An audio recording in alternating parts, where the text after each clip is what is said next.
On se dirige vers le QG de Jean-Luc Mélenchon.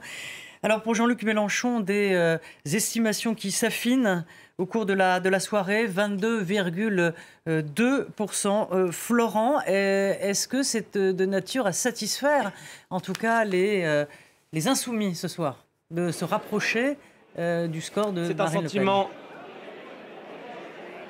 C'est un sentiment partagé, Rosine. On se dit ici que finalement, il n'a pas manqué grand-chose pour atteindre le second tour. C'est d'ailleurs la raison pour laquelle Yannick Jadot et Fabien Roussel, lorsqu'ils ont pris la parole ici et qu'évidemment leur discours a été retransmis, eh bien les deux ont été hués par la foule. On a pu entendre « c'est à cause de vous que l'on n'est pas au second tour ». Yannick Jadot et Fabien Roussel qui ne se sont pas retirés au profit de Jean-Luc Mélenchon, vous le savez, dans cette élection présidentielle. C'est un sentiment doux amer, un sentiment mi-figue, mi-raisin, puisqu'il y a beaucoup de fierté, comme vous l'avez dit, d'avoir réalisé ce score historique pour Jean-Luc Mélenchon, 22,2% des voix, en attendant bien sûr les résultats définitifs. Mais de l'autre côté, il y a une énorme déception. Ce sont les mots qu'on a entendus dans la bouche de Jean-Luc Mélenchon, mais également de Manon Aubry, que vous avez pu entendre tout à l'heure sur l'antenne de France 24. La déception de ne pas aller au second tour, puisque Jean-Luc Mélenchon l'a dit, à 70 ans, c'est sa dernière campagne présidentielle. C'était donc ce soir ou jamais.